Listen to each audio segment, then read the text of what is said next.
20 horas em ponto, então, mantendo aquela nossa pontualidade de sempre, dos nossos eventos. Eu queria, antes de mais nada, agradecer a presença de todos vocês nesse retorno, né, das nossas reuniões de estudos. Esse ano a gente teve um pouco afastado por diversos motivos aí. É a nossa primeira reunião de estudos do ano, né, do Núcleo do Sono de Araçatuba. E graças a Deus, numa grande parceria aqui, mais uma grande parceria com o nosso querido amigo, parceiro, Walter Silva, estamos aqui hoje proporcionando mais um momento aí para a gente estar angariando um pouco mais de conhecimento, trocando experiências e refletindo aí sobre a nossa principal atividade, que é dentro da odontologia do sono. Então, eu gostaria muito realmente de agradecer também ao Valtinho, né, pela disponibilidade de sempre de estar com a gente, de estar sempre aí disponível a estar compartilhando seus conhecimentos, valiosos conhecimentos que ele traz aí de longa data, né, e até lá da Academia Americana também. Então, vai ser uma alegria muito grande poder estar compartilhando com vocês. Então, lembrando, pessoal, olha, a reunião está sendo gravada, né? Nesse momento agora, eu já vou até fazer isso. Eu vou desabilitar a câmera e os microfones de vocês, só para a gente ter uma melhor qualidade na transmissão do nosso evento, tá? E senão, quanto mais câmeras abrirem, microfones abertos, tal, isso, na verdade, prejudica a qualidade do sinal. Beleza? Eu vou só ver se eu consigo aqui. Potinho, não estou conseguindo habilitar seu microfone, cara. Eu consegui, ó. Ah, beleza, ótimo. Então só tá Maravilha. a minha câmera e meu microfone, né?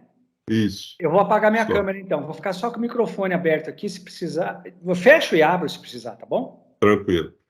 Então, gente, sempre aqueles recadinhos de sempre, né? Procure ficar perto do seu modem, do seu roteador, para ter uma boa qualidade de sinal, né?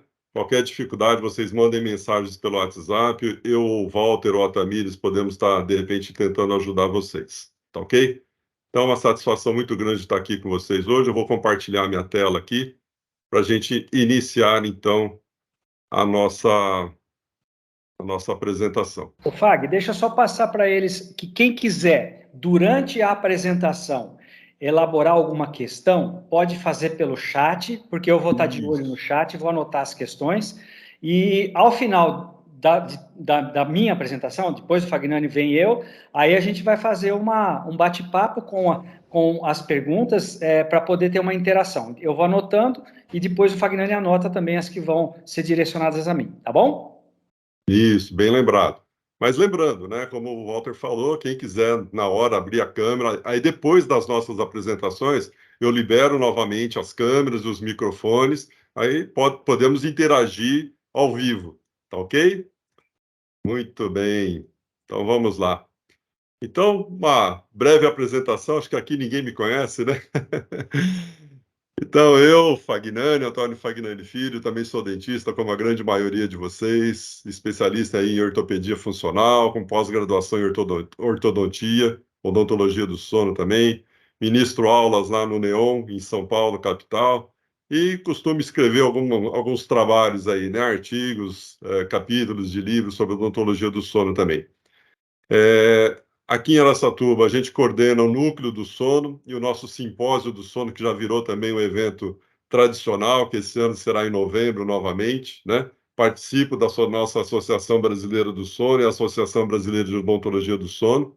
E de vez em quando eu faço as minhas apresentações também, tanto nessa área do sono como no aleitamento materno, que é uma área fundamental, que eu gosto muito. E atuo na clínica particular aqui em Araçatuba, ok? Então, hoje a gente queria trabalhar com vocês um tema que a gente julgou muito importante, né? Conversando bastante com o Valtinho, por que posso confiar na terapia com o aparelho intraoral? Na verdade, assim, a gente sentiu essa necessidade de abordar esse tema com vocês, porque a gente percebeu, mesmo nos nossos grupos de estudo do WhatsApp e alguns outros eventos, o pessoal questionando bastante essa questão da eficiência, né, do uso do aparelho intraoral. Então, a gente gostaria de tecer algumas considerações com vocês, né, passar algumas dicas importantes, né, e realmente abordasse todas essas características, né. Na verdade, todos os profissionais que atuam na área do sono, primeiro, né, eu acho assim, a gente tem que realmente saber onde a gente está pisando. Então, a primeira coisa, vamos relembrar um pouquinho aonde nós vamos estar mexendo, né? Onde que é o dentista, dentro da área do sono, que área que ele pode estar atuando, na verdade. Então, nós sabemos que nós temos mais de 80 distúrbios do sono, né? Porém, nós podemos atuar, vamos dizer assim, mais nos distúrbios respiratórios do sono. Por quê? Eles acontecem numa região anatômica que é a atuação da odontologia, que seria o terço médio e inferior da face, ok? E além assim, da gente sentir, conhecer a patologia, é importante a gente conhecer as terapias e a nossa própria terapia também. Saber que nós temos melhores indicações, nós temos limitações, nós podemos associar com outras terapias. Tudo para quê? Para exatamente a gente conseguir um grau de sucesso que resolva ou pelo menos satisfaça as necessidades do nosso paciente, né? Então eu vou rapidamente aqui com vocês só relembrar alguns conceitos, né, para a gente ter tudo muito bem fresquinho na nossa cabeça. Então, lembrando que distúrbio respiratório do sono é o quê? Uma obstrução recorrente, quer dizer, ela está ocorrendo várias vezes, não é espaçadamente, não é periodicamente, né? Onde ela vai promover uma diminuição do fluxo ventilatório parcial ou completa, né, da nossa via aérea superior durante exclusivamente o período do sono. Então, ali nós vamos ter o quê? Uma síndrome, que é a SAOS, né? A síndrome da apneia e hipopneia obstrutiva do sono, que, como todos nós sabemos, é uma doença grave, uma doença complexa, que possui vários estágios, né? Quando a gente fala muito em apneia do sono, a gente pensa só naquele paciente que não consegue respirar, no apneico grave, que tem H acima de 30 e tal. Mas, na verdade, essa síndrome, ela não é só o apneico grave, né? O ronco, por exemplo, o ronco primário, ele já é um sinal extremamente importante e vamos dizer assim, é o início dessa caminhada. Pois, como todos nós sabemos, a SAOS, né, essa síndrome da apneia e hipopneia obstrutiva do sono, ela é uma doença crônica, ou seja, ela permanece, né, e ela é evolutiva. Então, roncar não é normal, né, pessoal? Roncar, o ronco, ele já está mostrando que eu já tenho algum problema ali naquela via aérea superior, ali no espaço do orofaringe, que com certeza, se não for feita uma abordagem terapêutica, isso vai evoluir. E vai evoluir dentro daquele quadro que eu mostrei anteriormente, né? Do ronco vai passar para uma SERVAS, que é a síndrome da resistência das vias aéreas superiores, vai passar para uma hipopneia, que é a obstrução parcial de até 90%, e depois vai nos seus mais variados graus da apneia obstrutiva do sono propriamente dito, né? Como eu falei, é uma doença grave, ela torna o indivíduo incapacitante pelas suas comorbidades, por afetar principalmente o nosso sistema neurocognitivo, afeta muito a questão da produtividade do indivíduo, tanto no aprendizado, na escola, no trabalho, diminuindo muito a sua eficiência, né, vamos dizer assim, e também ajudando assim, a ocorrer alguns acidentes que podem ser fatais, né? Mas que também pode comprometer a qualidade de vida dele e das pessoas que estão em volta dele. E também oferece um alto risco de mortalidade por atingir principalmente o quê? O nosso sistema cardiovascular, que a gente vai falar um pouquinho mais para frente, né?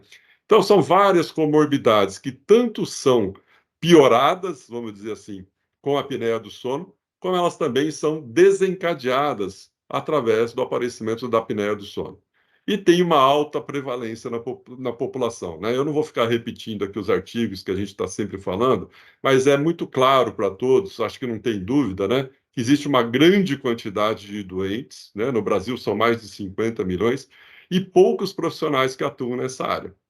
E como a gente está vendo, né, o dentista, a odontologia, ela tem um papel muito importante no tratamento dessa síndrome, o que abre um grande campo de trabalho para os odontologistas também, ok? E ela provoca alterações muito importantes, né? Começa pela dessaturação recorrente, ou seja, eu tenho uma limitação do meu fluxo aéreo, obviamente, eu vou ter uma baixa oxigenação do meu sangue. Isso por si só já vai me trazer um estresse oxidativo, que por sua vez vai gerar ali um quadro de uma inflamação sistêmica, né? Uma redução de radicais livres que vai afetar toda a saúde do nosso organismo.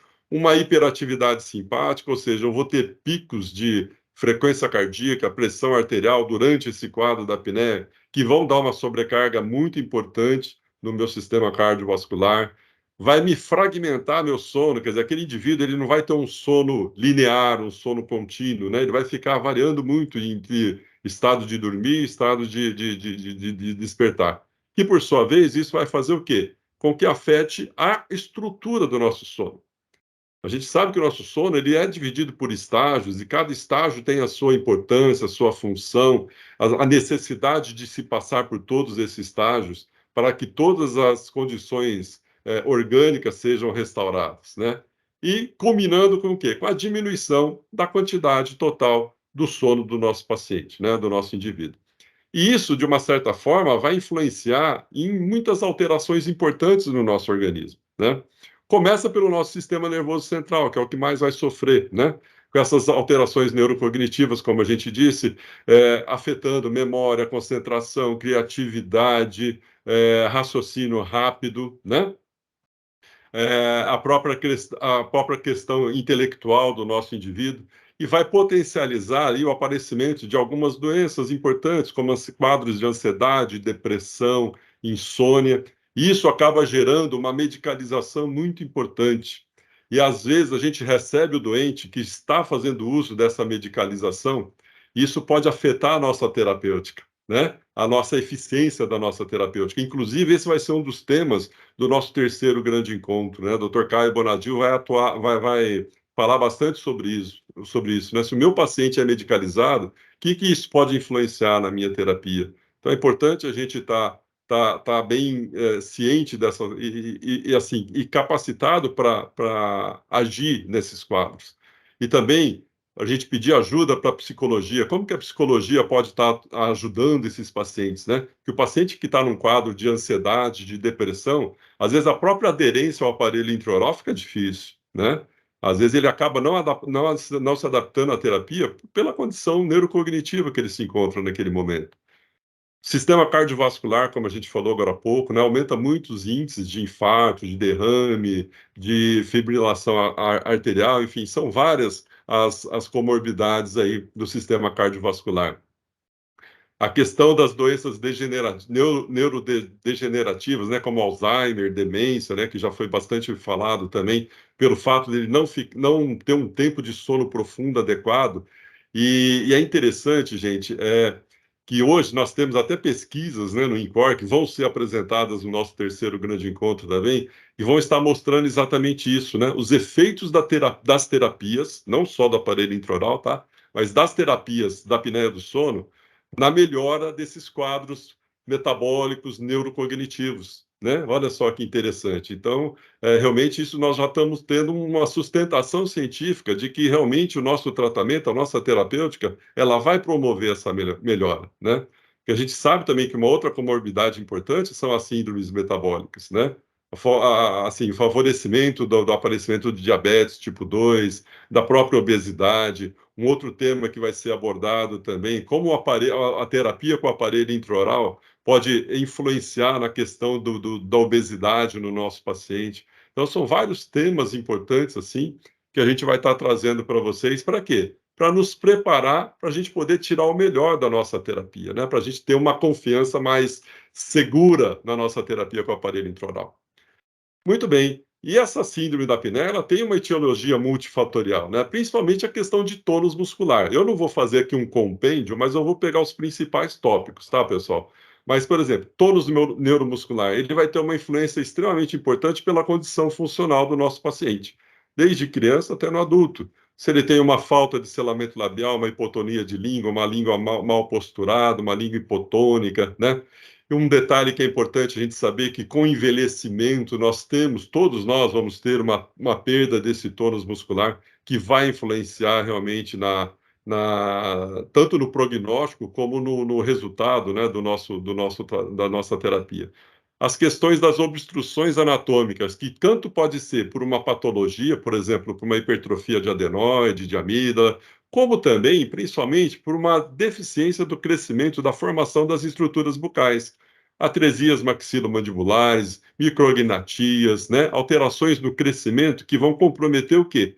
Principalmente o espaço funcional da língua, né? E vamos lembrar que a boca ela faz parte da via aérea superior, né? E se a minha língua não tem um espaço adequado, só vai sobrar o caminho de ir para trás, obstruindo ainda mais esse espaço orofaringe. Também nós vamos ter uma das pesquisas do INCOR falando sobre isso na apresentação do terceiro grande encontro, né? Como que as obstruções anatômicas podem influenciar nos mecanismos da apneia obstrutiva do sono. Própria característica física do nosso paciente, se ele tem uma complacência, uma tendência a ter uma complacência da via aérea maior ou menor, ou seja, uma maior facilidade de haver esse colabamento, né? E instabilidade de alguns centros respiratórios que vão favorecer principalmente a questão da apneia central. Por isso que é sempre importante que a gente fala, né, gente? O tratamento, a atenção ao paciente apneico, ela é multidisciplinar. Quando a gente suspeitar dessas situações, temos que envolver o médico, o neurologista, principalmente. Mas trazendo aqui para o nosso campo, né, para a odontologia, eu perguntaria para vocês, qual que é o perfil do roncador e o apneico, do adulto, no caso, que é o que a gente mais está atendendo? Normalmente é o quê? Aquele paciente mais gordinho, mais obeso, pescoço curto e grosso. E também já apresentando algumas alterações morfológicas, né, no espaço intrabucal considerável. Ou se não, é aquele como? Aquele magrinho, né, mais longilíneo, pescoço fino, comprido, mas também apresentando alterações nos 3 planos espaciais da sua estrutura bucal, né, tanto no sentido transversal, como no comprimento, como no vertical. Agora eu pergunto para vocês, esses pacientes que chegam para vocês no seu consultório aos 30, 40 anos, eles desenvolveram essas características anatômicas nessa idade? Ou será que isso começou aqui, lá no início da vida, lá na infância, né? Então, como é importante a gente ter esse olhar, mesmo que a criança, né, não apresente um distúrbio respiratório naquele momento, né? Apesar que se ele tiver essas alterações anatômicas vai ser bem difícil, mas às vezes pode acontecer. Mas como é importante a gente desenvolver esse olhar preventivo. Como que eu faço uma prevenção da apneia do adulto? Os principais fatores predisponentes quais são? Obesidade, a idade, né? Essa a gente não tem como influenciar tanto, mas as alterações crâniofaciais, morfológicas, né? E é muito mais simples a gente fazer essa correção na infância do que na idade adulta, né? Acho que todos vão concordar comigo nessa situação. Então, se eu tenho faces estreitas, alongadas, alterações de mordida, né? Atresias maxilares consideráveis, mordidas profundas exacerbadas, né? Tadinha da minha língua, onde que ela vai se posicionar quando o meu paciente está com a boca fechada, né? Dos lados tem dente, para frente tem dente, em cima tem uma abóbada palatina toda fechadinha. Embaixo ela está inserida na parte interna da mandíbula. Sobrou o que para ela? Ela vai para trás, né? E vamos lembrar que a porção vertical da língua ela forma a parede anterior da faringe, ok?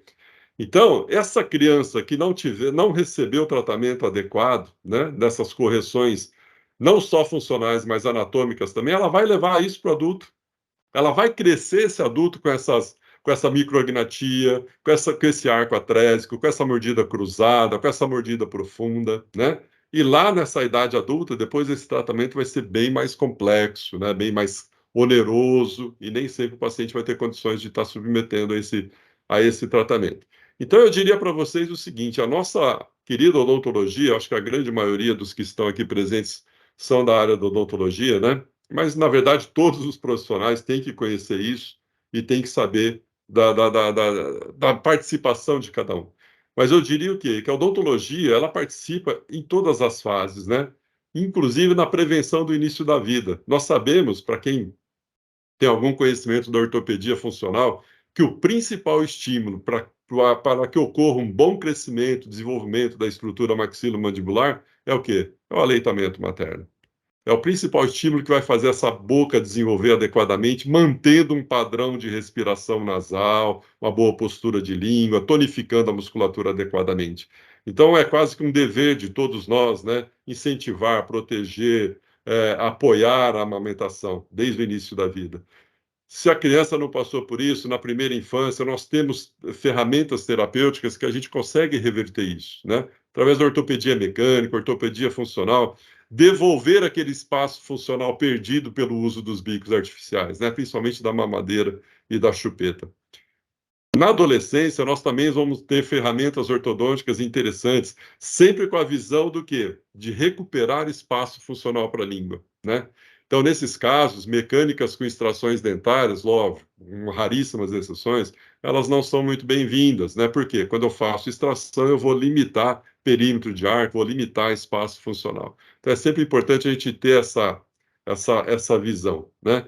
E já no paciente adulto, ou até mesmo no idoso, a odontologia ainda tem como ferramenta terapêutica, né, a cirurgia ortognática de avanço maxilomandibular, que em casos bem específicos é muito bem indicada, realmente provoca uma cura, pelo menos de uma boa parte do nosso paciente, da vida do nosso paciente, né, melhorando ali a amplitude, né, da faringe do meu paciente. E o uso dos aparelhos intraorais, né, os aparelhos de avanço mandibular, que estão ganhando um destaque extremamente importante e a gente vai falar um pouquinho mais. Então, gente, olha, em todas as fases da vida, seja lá ao nascimento, no primeiro ano de vida, na infância, na adolescência, no adulto e na própria senilidade, né, nós temos, dentro da odontologia, condições de proporcionar uma melhor qualidade de vida para os nossos pacientes, né? E, obviamente, que quanto mais cedo a gente iniciar, melhor. No nosso terceiro grande encontro, eu também vou abordar esse tema com vocês, com um pouquinho mais de profundidade, mais de detalhe, sobre a importância da odontologia na apneia do sono durante essa infância. Vamos falar um pouquinho para vocês exatamente sobre isso, sobre prevenção, tratamento, o que a ciência está falando para nós, né? As últimas publicações que têm trazido de novidades para nós. Então, é extremamente importante que o dentista conheça que em cada fase da vida, seja na infância, na adolescência, no adulto, no idoso, nosso sono ele passa por características específicas, né? Por isso que, inclusive, no nosso grande encontro, nós convidamos o nosso querido doutor Gerson Paulino dos Santos, que vai falar bastante sobre o tratamento do sono no idoso, que tem as suas peculiaridades, né? Vocês entenderam, né? Tem as suas características muito bem específicas, ele vai abordar todas essas características do sono do idoso, das melhores terapias, como pode se combinar isso. Então, é muito importante, né?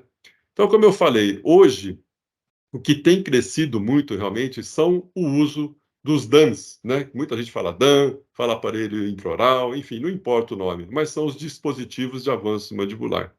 Meu E amigo, graças 5 aí minutos, aos tá? seus novos desenhos, novos materiais, trazem muito mais conforto, muito mais segurança, né? Muito mais praticidade para o nosso paciente, Fagnani, minimizando aí efeitos colaterais, né? Fagner. E, e...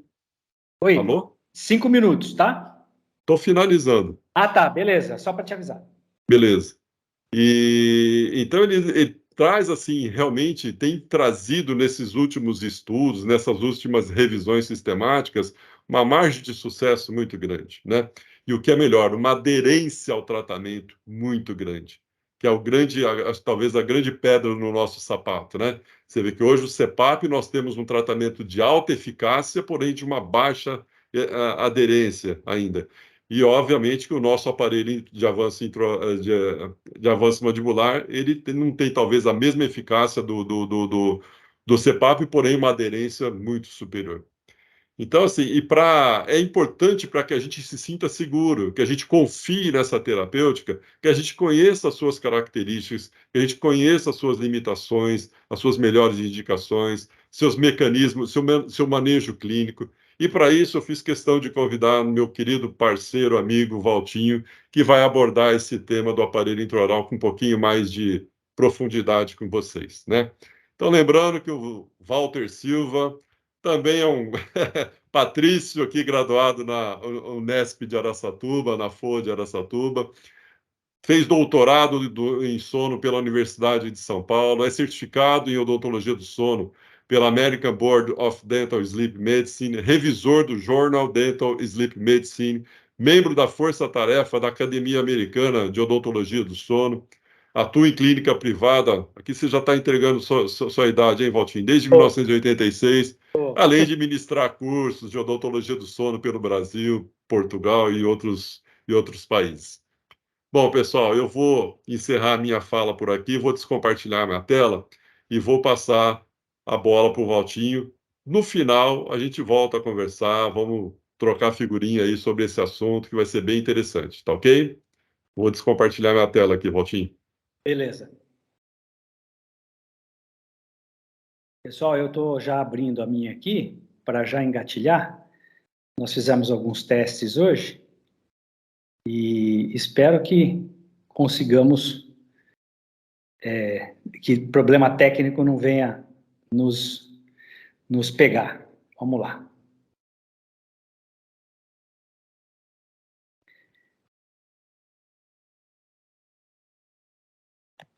Tá na tela aí?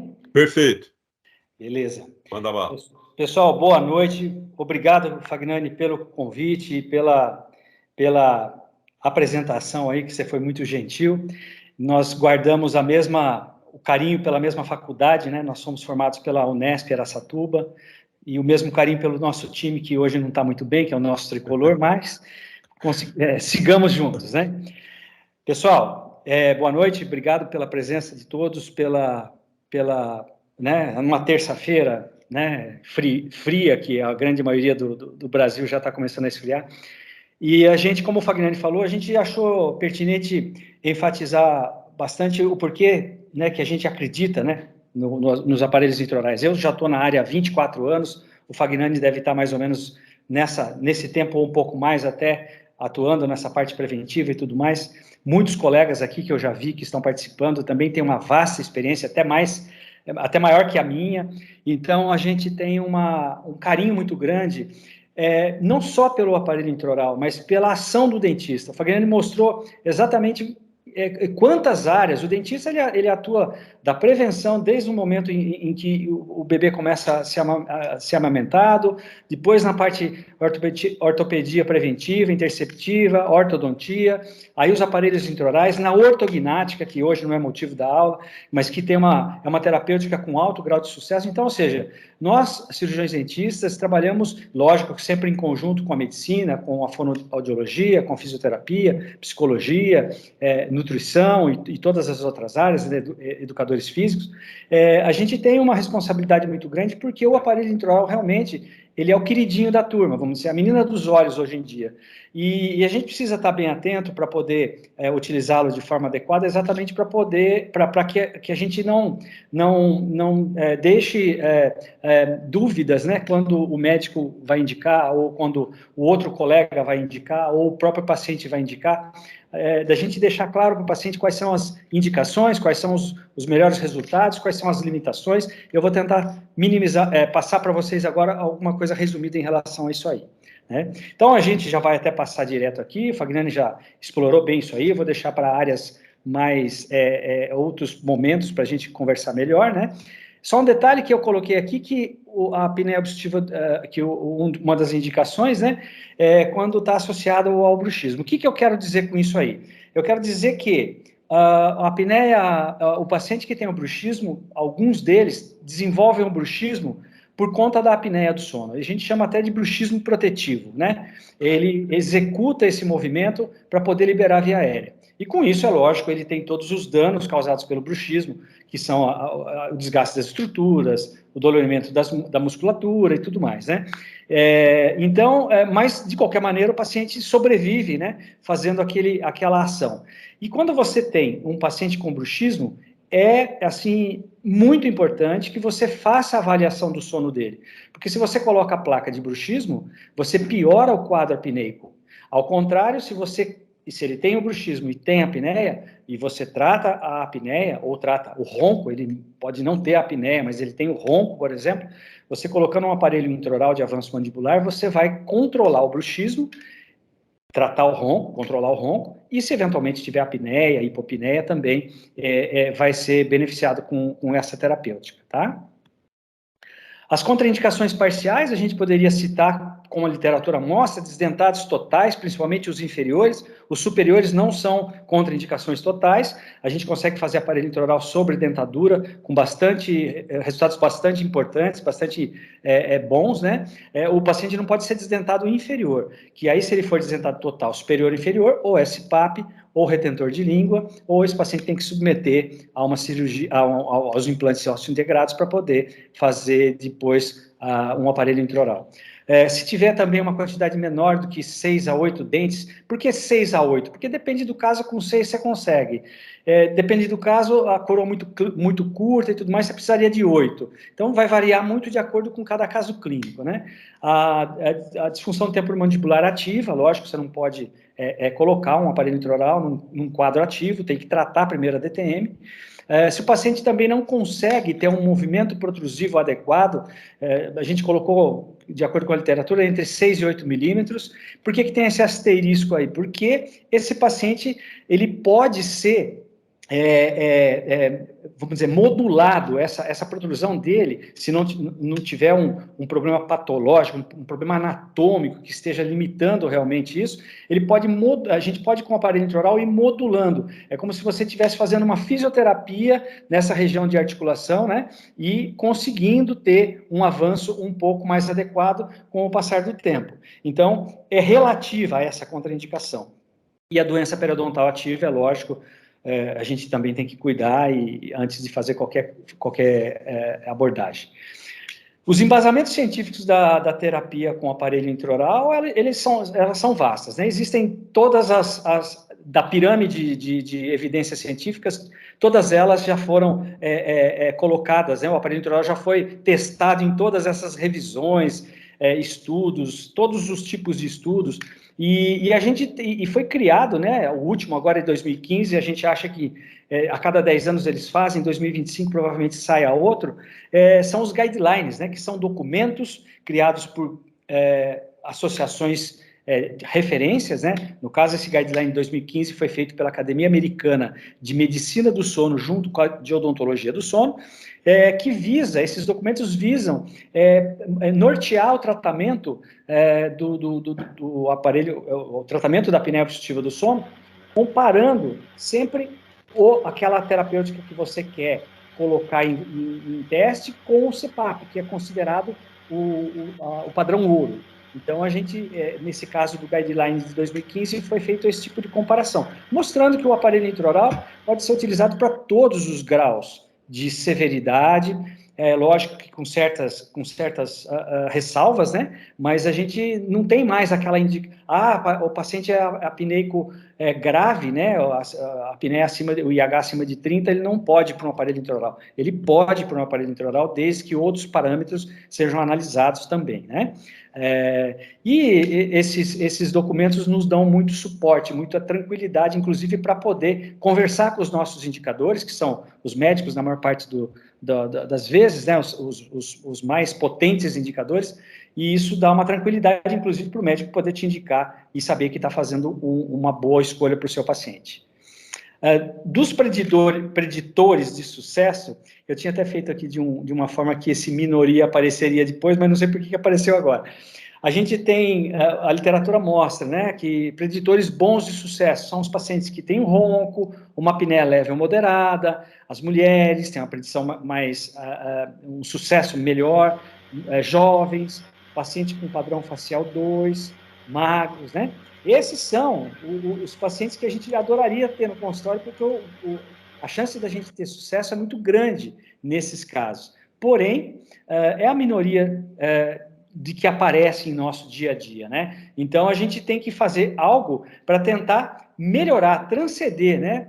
Otimizar esses preditores. Então, uma das coisas que a gente pode analisar é fazer uma boa avaliação clínica, verificar os movimentos mandibulares, de acordo com o número de dentes, posição, inclinação, fazer um bom planejamento, porque às vezes o paciente tem dente instruído, inclinado, então os modelos serão importantes para poder a gente fazer um planejamento adequado, juntamente com o nosso técnico de laboratório, esse planejamento integrado, né?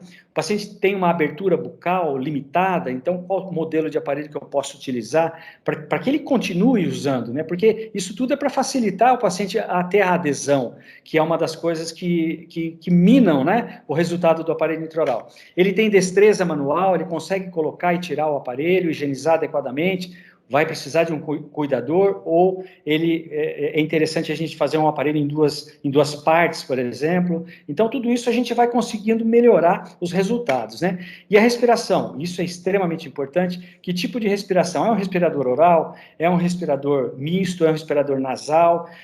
Ou ele não sabe? Então, a gente tem que tentar identificar, pedir ajuda para os nossos colegas otorrinos para avaliar bem a via aérea.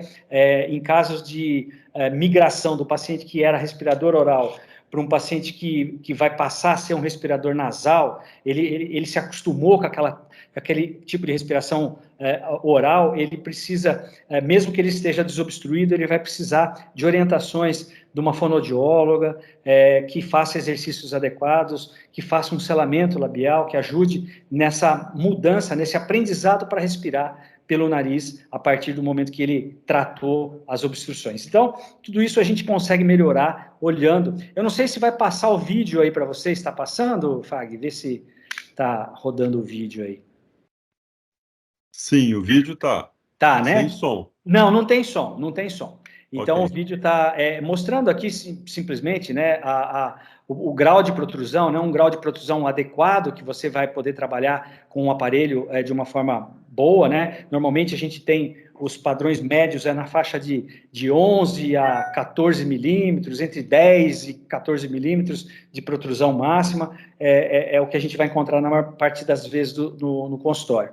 Pacientes que possam utilizar aparelhos que permitam lateralidade, né? Principalmente os pacientes que já tinham um quadro de bruxismo, lateralidade, esse aparelho também permite uma protrusão, então isso dá uma tranquilidade a mais para o paciente, para que ele não tenha nenhum tipo de sufocamento, de travamento, de briga à noite, né? Que a musculatura quer movimentar e, eventualmente, se o aparelho não permite, dificulta e acaba gerando algum desconforto.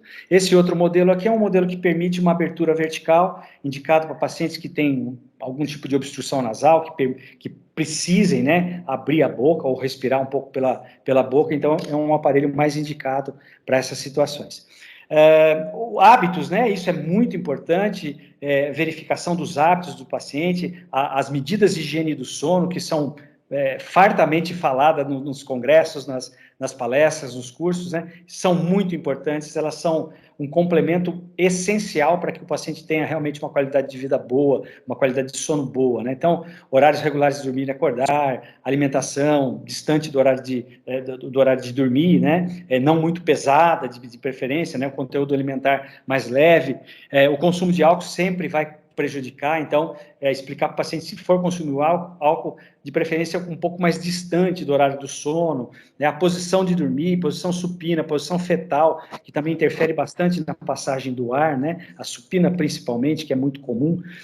O ambiente do quarto deve estar bem adequado exatamente para que o paciente tenha uma noite de sono reparadora, né? Então, tudo isso são medidas importantes. A história médica também, né? Analisar se esse paciente tem alguma medicação em uso. O Fagnani já comentou sobre esse tipo de item, né? E também vai ser falado pelo Caio Bonadil durante o terceiro grande encontro. Ele vai explicar de uma forma muito interessante como a gente deve ficar atento a isso, né, no consultório, para melhorar, inclusive, a resposta ao nosso tratamento.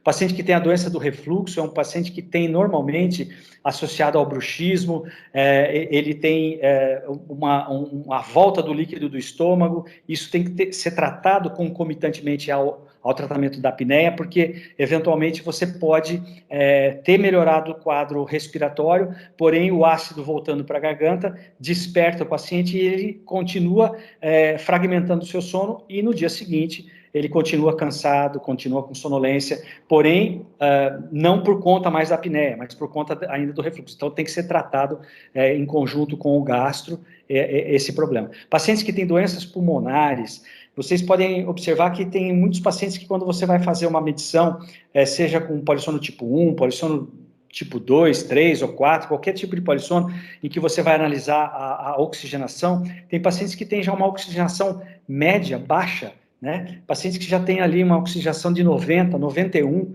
Esse paciente, então, ele qualquer dessaturaçãozinha, ele já começa a cair abaixo de 90, começa a marcar aquele reloginho do tempo abaixo de 90, que é um item importante na avaliação também desses preditores de exame, né? Então, esse paciente, a gente tem que desconfiar se ele não tem uma doença pulmonar, um DPOC, ou se o paciente for muito obeso, às vezes ele tem aquela síndrome da obesidade e hipoventilação. Então, encaminhar, ou enfisema, se for um fumante, alguma coisa, encaminhar para uma avaliação pneumológica adequada, né?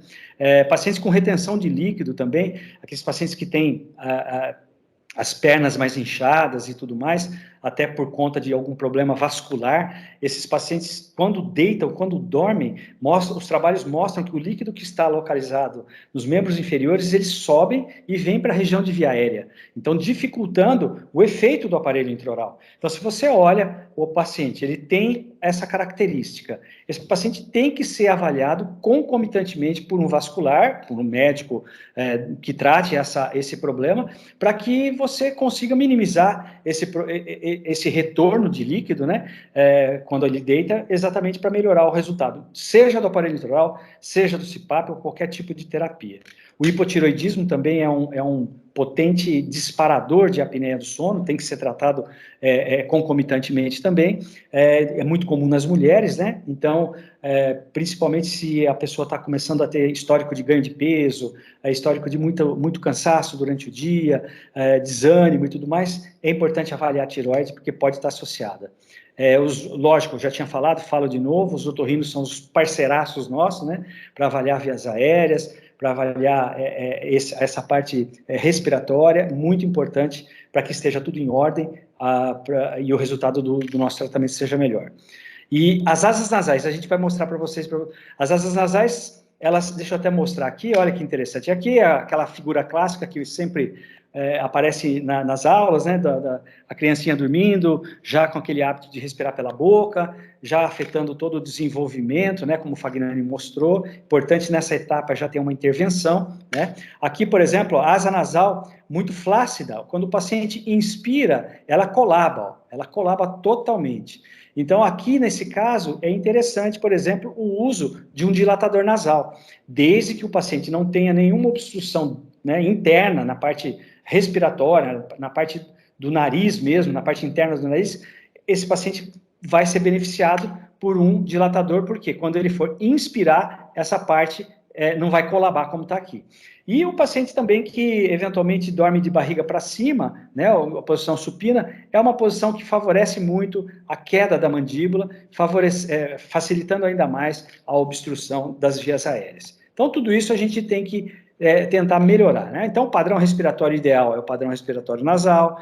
Aqui, por exemplo, vocês estão vendo que não há o colabamento, né, da inspiratória, então isso é importante, porque esse paciente que tem o colabamento, como essa aqui, quando ela tem a inspiração, vai fechar. Ela vai ter que abrir a boca para respirar, né? Então, isso prejudica. Posição de dormir, né? Uma posição, como eu falei, supino é uma posição inadequada, dormir de lado é a melhor opção. Quando você dorme do lado esquerdo, aí você favorece ainda mais por conta da disposição que está o estômago no nosso corpo, ele tem um risco menor de acontecer o refluxo do que se a gente dormir também do lado direito. Mas dormir de lado é melhor do que dormir de barriga para cima. De qualquer maneira, qualquer uma das posições é melhor, tá bom? O melhor modelo de aparelho intraoral é uma coisa que sempre se perguntam para a gente, né? Mas aqui a gente tem que sempre colocar aqui, ó, é um termo em inglês que significa que um modelo só não serve a todos. Um modelo só não resolve todos os casos. Isso é o que essa frase quer dizer. Então, a gente deve analisar, né? Não existe um estudo que mostre esse modelo é o melhor que tem, tá? Ele pode ser o melhor para esse grupo de pacientes. Agora, para o outro grupo de pacientes, pode ser que seja um outro que seja melhor. Então, não tem um só que a gente possa apontar que seja the best, né? Então, a gente vai elencar as informações para poder ter um quadro de características mais apropriadas para poder selecionar um tipo de aparelho. Então, o tipo de respiração. Se o paciente é respirador oral, eu não posso colocar um aparelho na boca desse paciente que impeça ele de, eventualmente, abrir um pouco a boca. Então, eu tenho que pegar um modelo que permita uma certa liberdade vertical. Se o paciente tem um bruxismo, eu não posso fazer algum modelo que trave esse movimento lateral. Então, eu tenho que ter uma lateralidade, permitir uma lateralidade. Se o paciente tem uma dificuldade na colocação e na remoção e no encaixe desse aparelho, ou tem que ser ajudado por alguém, ou eu tenho que fazer um aparelho o mais fácil possível dele inserir na boca, que não tenha muita dificuldade, né? Então, um aparelho delicado, que ele consiga, às vezes, em 2 partes, né? Para facilitar esse tipo de inserção. O tipo de oclusão que o paciente tem, se o paciente tem uma oclusão muito... oclusão, no caso aí, não seria especificamente só tipo classe 1, classe 2, nada, seria assim, até aos contatos posteriores, né? Se esse paciente tem dentes bem apoiados, se ele tem dentes bem colocados no arco, não são muito fora de posição, não são extruídos, não são girovertidos, não são muito inclinados, isso ajuda também a gente a ter um desenho de aparelho mais delicado e a gente analisa isso também quando tem um modelo. Pode ser que, quando eu veja o modelo do meu paciente, o modelo está montado para ser feito a construção do aparelho intraoral. De repente, eu vejo que em um determinado ponto, né, da montagem desse caso, não existe um espaço para o técnico construir o aparelho. O que vai fazer ali? Se não tem espaço, ou vai aumentar a dimensão vertical, ou ali a gente tem que fazer algum tipo de recurso, ou uma perfuração no aparelho, ou um recobrimento parcial daquele dente. Então, essa característica que vai analisar e vai indicar um aparelho que a gente possa fazer, um modelo que a gente possa fazer, ou alterar algum modelo existente para poder melhorar a adesão. Então, aqui a gente tem vários tipos de aparelhos intraorais, né? A gente tem agora o aparelho full digital, que é um aparelho feito, planejado, aqui ele está sem o elástico, mas ele também é colocado o elástico aqui para limitar esse movimento. É um aparelho que ele é planejado totalmente, depois do escaneamento, as imagens são tratadas, é feito todo um desenho dessa estrutura de acordo com cada caso, e aí o paciente aí imprime, né, as placas são impressas, não tem sistema de calibração, no caso, não tem expansor, o sistema de calibração é feito pela troca das placas inferiores, semelhante ao que acontece com o NOA, que é esse modelo também full digital, feito pela empresa Ortopnea, que é uma empresa espanhola, muito confortável, ele tem uma aba que permite uma pequena abertura e já tem uma alça que limita. Esse outro aqui é um sominodente convencional, retido por elástico, né, que também limita a abertura bucal e facilita o paciente a ficar com o lábio selado. E esse outro aqui, ele tem o dispositivo na região anterior, é um dispositivo que permite a protrusão e ele é calibrado por uma chave e esse sistema fica na região anterior, diferentemente desse aqui, que fica na região posterior. Então, para cada caso, para cada situação, eu vou analisar o que fica melhor. Esses dois aqui, o full digital, que a gente colocou esse nome só para ter essa alusão, né, para a pessoa entender que é um aparelho feito totalmente de maneira pelo fluxo digital, ele é feito no Brasil. Esse aqui não. Você tem que mandar as imagens, isso é de menos, mandar as imagens para a Espanha é rápido e fácil tudo. Eles fazem rápido, só que quando chega na alfândega aqui, ela é bloqueada, tem uma taxa muito alta em cima, então isso impede ou dificulta muito da gente ainda ter acesso a esse modelo espanhol. Além do custo, né, ele tem um custo por volta de quase 500 euros, 400 e alguma coisa de custo, né? Aí tem o transporte, e aí chega ainda aqui, tem a alfândega, aí fica praticamente inviável, né? Então, a gente tem alguns outros modelos aqui, como o PM2, né, que é bastante utilizado, aqui sendo feito em material soft, esse aqui é um PM convencional, não dá lateralidade, foi desenvolvido pelo professor o Jonathan Parker, né? Não dá lateralidade, é um aparelho bom para quem não tem bruxismo, enfim, um aparelho que mantém a mandíbula bem apoiada, esse aqui em resina acrílica. Então, nós temos materiais diversos, né? Resina acrílica, essa aqui é uma resina termoativada, em que foi feito esse aparelho tipo 1, esse aqui já é uma resina acrílica convencional, que foi feito o sominodente. Então, nós temos modelos e materiais distintos, né, para a seleção específica de cada caso. Um paciente, por exemplo, que tem muita restauração, sempre trocando restauração, quebrando dente, colocando coroa e tudo mais, o mais indicado de material é uma resina acrílica. Por quê? Ou uma resina termoativada, porque você pode readaptar, reembasar. Aí você faz um aparelho, por exemplo, desse aqui importado, né, como o NOA, ou mesmo esse Full Digital, e o paciente troca 2, 3 coroas inferiores ou superior, ele fica mais difícil de você adaptar. Esse ainda feito aqui no Brasil, ele tem uma maleabilidade à resina, tá? É uma resina alemã, né, que é comercializada muito pelos americanos, mas esse aqui é um tipo de um nylon, uma poliamida. Ela não permite tanto ajuste, não dá reembasamento. Então, é um aparelho caro que você tem que fazer para pacientes que não vão ficar trocando restaurações, que não vão ter necessidade de substituição de coroas e tudo mais, né? Então, esse é o EMA, é um aparelho importado, né, feito também pela colega Estela Mares, lá de Cuiabá, ela que é a representante dessa empresa americana, e esse é aquele que tem o dispositivo aqui na região anterior. Aqui também é o DreamTap, que é um aparelho feito também lá pela Estela Mares, e esse é o aparelho pré-fabricado Blue Pro, utilizado em casos emergenciais, ou em casos de teste, ou para um aparelho reserva, enfim, para várias situações, né? E quais são as terapias que a gente pode combinar com o aparelho intraoral para haver uma melhora, né? Nossa, a fono é a nossa queridinha, né? A fonoaudiologia, ela ajuda bastante, ela trabalha toda essa parte de vias aéreas, postura de língua, exercícios para fortalecer mais aquela região flácida, aquela região que relaxa muito. Até esses exercícios ajudam na diminuição do volume da língua, porque a língua engorda, né? Então, consegue-se resultados bons diminuindo esse volume da língua. A faixa posicional, que é fabricada pela nossa colega Elismara, né? Ela é uma faixa muito interessante, que o paciente que dorme de barriga para cima, dormindo com a faixa, ele não vai conseguir dormir de barriga para cima, em posição supina. Ele vai ficar ou de lado, ou de bruços, e isso ajuda bastante, porque tem muito paciente que tem apneia posicional e acentua, né, esse problema durante o sono, quando a pessoa vira em posição supina, e às vezes o efeito do aparelho intraoral fica mais reduzido naquela posição específica. Então, a gente tem que identificar e aí depois complementar com a faixa, quando há necessidade. Perda de peso é óbvio, é essencial, né? Aqui vocês estão vendo até uma foto de volumes, né?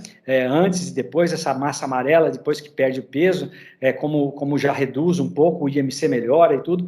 Então, isso ajuda demais a ter um resultado mais adequado, seja para o CPAP, seja para o aparelho intraoral, seja para a resposta à fonoterapia, enfim. Atividade física também é extremamente importante, tanto é que uma das palestrantes do terceiro grande encontro vai abordar na tese de doutorado dela, lá do INCOR, essa importância, né, da atividade física, perda de peso e associação com a qualidade do sono. Outra terapia combinada, que quando o paciente é acometido pela apneia e pela insônia, que se dá o nome de COMISA, né, Comorbid Insomnia e Sleep Apnea, é um tratamento que vai ser abordado também no terceiro grande encontro, que é a terapia cognitiva comportamental para insônia. Então, a insônia vai ser tratada pela terapia cognitiva comportamental e a apneia é tratada com o aparelho intraoral. Então, é um tratamento em conjunto que surte um resultado muito adequado. Outra terapia combinada interessante é a acupuntura, já tem bastante trabalhos mostrando a evidência científica na resposta positiva que o paciente tem quando bem executada. Normalmente, como todas essas outras que eu citei aí, é sempre tratamentos coadjuvantes, né? Junto com outra terapia principal. A acupuntura também, ela figura entre as terapias combinadas que podem ser acessadas. Tudo isso que eu falei, tem artigos comprovando. Então, aqui, por exemplo, falando da atividade física, como é importante, a perda de peso, para melhora do sono e da apneia, os exercícios fonoterápicos, a apneia posicional, né, o tratamento dessa apneia posicional de forma adequada, a acupuntura e aqui sobre a comisa. Então, isso aí é um exemplo, né, mas a literatura já é vasta mostrando tudo isso aí. Com a terapia combinada, nós conseguimos um menor avanço do aparelho intraoral, porque você está corrigindo algum outro problema concomitantemente. Você consegue, com isso, você tem menos riscos de efeito colateral, maior conforto, maior adesão e, consequentemente, melhores resultados, né? Então, algumas situações clínicas que você pode melhorar, né? Por exemplo, o paciente, ele recebeu um aparelho que estava adaptado tudo, mas só que estava com uma dimensão vertical muito elevada. Então, ele não conseguia ter selamento labial. Você, fazendo uma correção no próprio consultório, você diminui essa base aqui, essa parte posterior, apoiando, diminuindo, né, essa placa posterior aqui, fazendo com que fique mais delicado, e aí tendo um maior conforto, um menor avanço, porque o paciente consegue selar o lábio e consequentemente, uma adesão maior também. Nesse caso, o aparelho... Oi? Já está com 30 minutos já de apresentação, tá? Eu acho que já está finalizando. Beleza. Já termino já. Esse aqui é um modelo que ele fica sem apoio posterior, vocês estão vendo? Então, achamos interessante porque quando você tem toda a carga, sem apoio posterior, você tem a carga na região anterior aqui. Então, apoiamos aqui e aí sim você tem uma melhora no resultado, né? Aqui é um outro tipo de terapia que outro tipo de terapia não, quando o paciente tem duas terapias que surtem resultado, ele pode escolher, ele pode tratar com uma ou com outra. Esse paciente tinha esse grau de desaturação, né? É um protocolo inferior contra uma prótese total superior. Com o aparelho intraoral, ele teve um resultado ótimo. Aí o paciente falou, poxa, mas eu tenho que usar toda noite isso e tudo mais. Aí eu falei, já tinha visto a polissonografia, tinha visto que tinha mostrado muita apneia posicional na polissonografia que podia ser induzida, e a esposa disse que o paciente ficava mesmo algum tempo de barriga para cima. Aí colocamos a faixa, o resultado também foi bastante adequado, e aí foi excelente para ele poder escolher e dar esse tipo de voz ao paciente. Isso é importante também, né? Aqui também é uma troca de modelo, o paciente usava um aparelho, né, ele tinha um quadro gravíssimo, aí com esse aparelho melhorou para metade do quadro gravíssimo, aí depois ainda teve uma piora, porque eu fui tentar ajustar, o paciente abria a boca, e quando eu troquei o modelo, colocando um limitador, esse paciente chegou num grau de resultado muito adequado, né?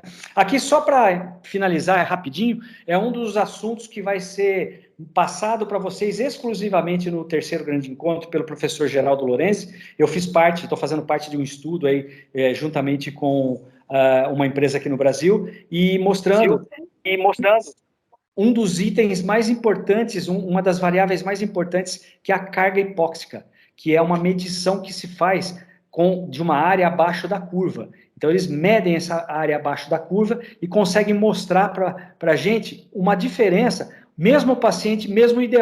Olha o quadro, que diferença. O que tem aqui esse lado esquerdo? Tem uma intensidade maior e um tempo maior de duração do evento. Aqui o paciente dessatura, só que ele volta rápido.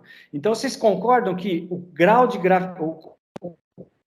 quadro de gravidade é bem diferente entre um e outro? Então, isso que essa carga hipóxica vai mostrar, e provavelmente, breve, vai estar disponível num dos dispositivos que tem no Brasil para poder analisar o som. Tá bom? Pessoal, então, só para concluir, tratamento com aparelho intraoral é eficaz, a terapia é bem estudada e documentada, os resultados são similares ao CPAP e às vezes até superiores, tá?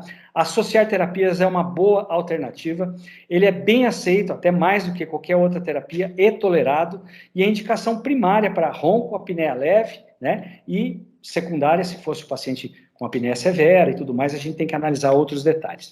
Tá bom? Então, me desculpe aí, deixa eu voltar aqui. Saiu a tela, Fag? Sim, saiu. Já descompartilhei. Joia. Acabamos até estendendo um pouquinho mais do que a gente havia planejado, né, Fagnani? Mas Não, foi ótimo, foi ótimo. eu acho que estamos no tempo ainda. Sim. Eu vou habilitar a câmera e os microfones de todos. Só um minuto.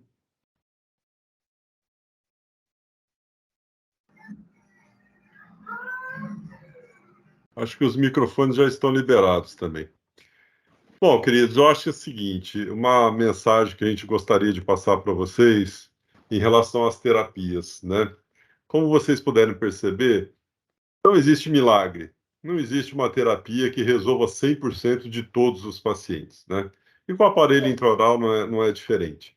Lógico que nós temos uma grande margem de sucesso, que a gente abrange muitas características, tanto na faixa etária, como nas características físicas, mas como o Valtinho abordou bem, sempre é importante ter essa visão aberta da multidisciplinaridade, né? A complementação terapêutica é extremamente importante. Então, naqueles casos onde você, de repente, repetiu a sua polissonografia e você viu que o resultado não é aquele esperado, não desanime, não critique o aparelho intraoral. Vamos buscar alternativas, vamos buscar uma complementação terapêutica, que com certeza ele propicia assim, uma enorme gama de possibilidades, tá? Então, isso é bem importante. E durante a divulgação do evento, antes de entrar nas perguntas propriamente dita, a gente comentou com vocês que hoje a gente teria uma pequena, como que eu posso dizer, uma pequena colaboração, uma pequena contribuição, né, Valtinho? Presente, né? Para quem, Um pequeno presente para os participantes. Então, assim, vocês sabem, né, todo mundo acompanhando que nós estamos aí nos aproximando bastante aí rapidamente do nosso terceiro grande encontro de nomes. E nós já finalizamos o primeiro lote de inscrições, estamos com o segundo lote agora. Então, nós vamos fazer o seguinte: nós vamos oferecer para quem ainda não fez a inscrição, né, um desconto de 8% no valor do segundo lote, tá? Para quem participou da reunião. Então, eu já copiei toda a lista de presença aqui dos colegas, então, para quem participou efetivamente aqui.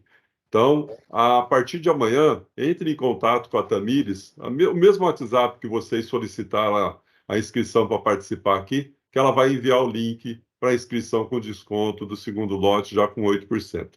Beleza?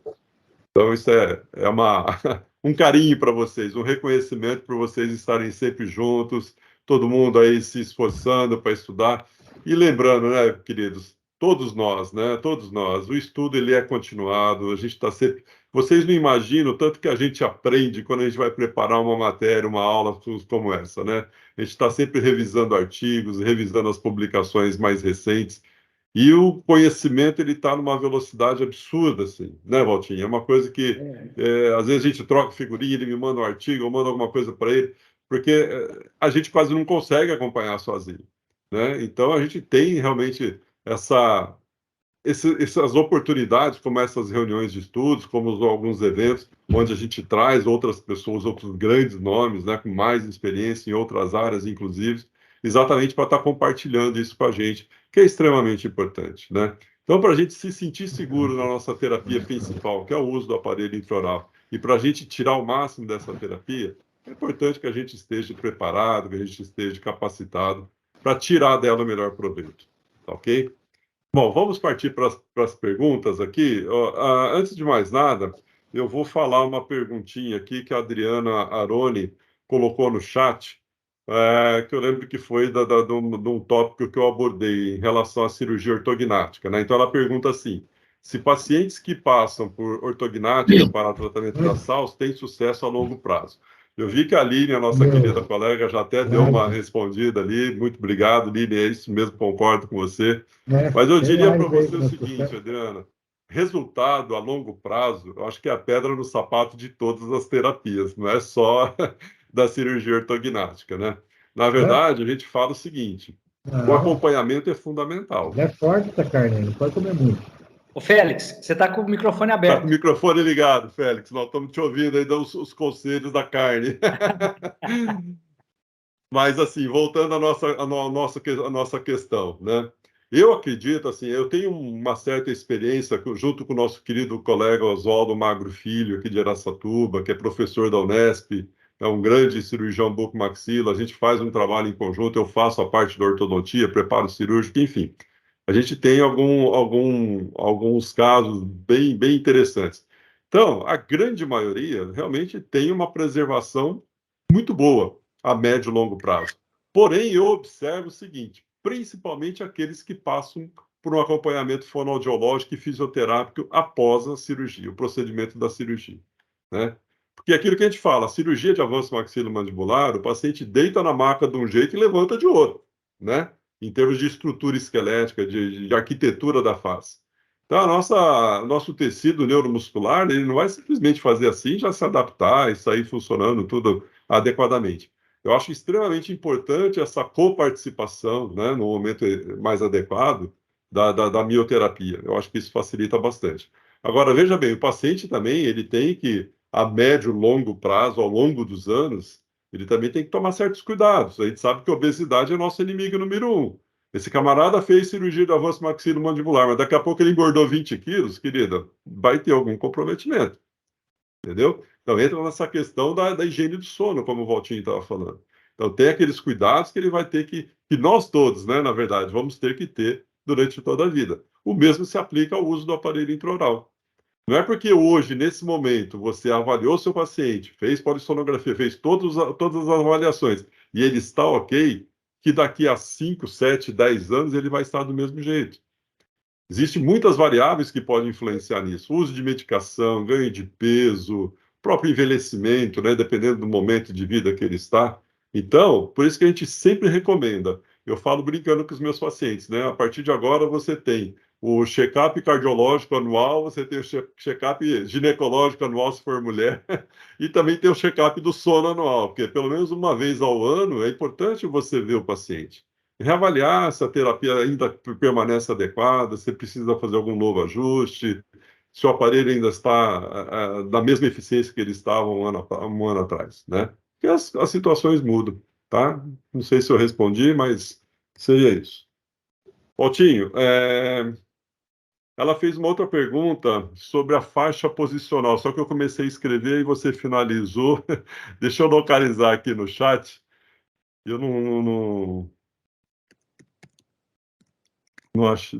escrevi totalmente.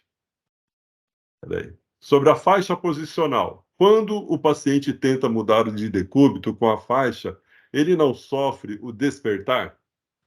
Oh, que boa pergunta. Boa pergunta. Olha, ele não sofre o despertar. Esse tipo de dispositivo, inclusive, existe um da Philips, que é uma fortuna, né? Que ela é colocada como se fosse um colar.